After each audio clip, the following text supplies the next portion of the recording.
Russia says its forces have struck besieged Ukrainian troops in Krasnoarmysk, known in Ukraine as Pokrovsk, in the Donetsk region.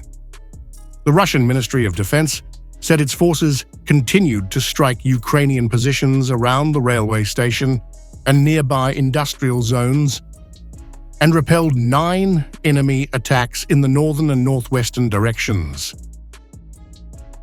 Russian forces continued to strike besieged Ukrainian troops around the railway station of Krasnoarmysk and nearby industrial zones, and repelled 9 enemy attacks in the northern and northwestern directions.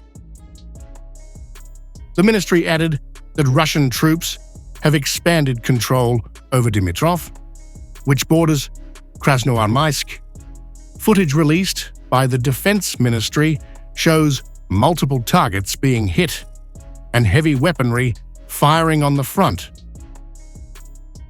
Russian forces expanded their control over Dmitrov, which borders Krasnoarmysk. Ukraine's General Staff reported on the same day that Russian forces had launched offensives from multiple regions toward Pokrovsk, but said Ukrainian defense forces successfully repelled 36 Russian attacks. A Ukrainian officer told local media that fighting in Pokrovsk was still ongoing. A day earlier, the Russian Defense Ministry said its troops had surrounded Ukrainian personnel in Pokrovsk and that 7 attempts to break through the encirclement were repelled. Russian agency TASS reported that Ukrainian soldiers trapped in the area had begun to surrender, though Ukrainian officials denied any encirclement or blockade.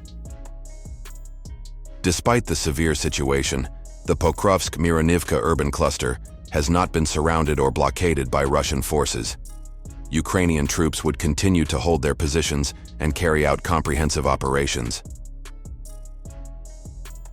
In the United States, President Donald Trump described Russia's military campaign as devastating for Ukraine, saying the country had lost huge numbers of troops in the war. Both are tough, both are smart, both are very strong leaders. You can't play with these people.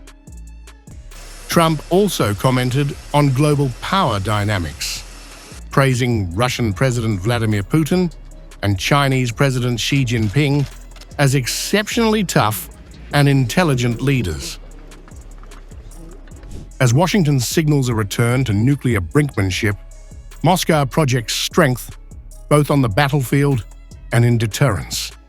With troops tightening control in Pokrovsk and advanced systems like Poseidon and Burevestnik already tested, Russia's message is clear.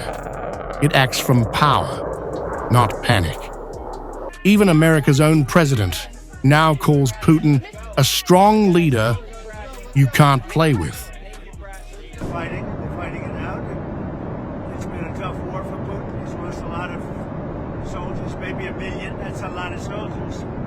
And it's been tough for Ukraine. Moscow will act according to the situation if any country violates the moratorium on nuclear tests.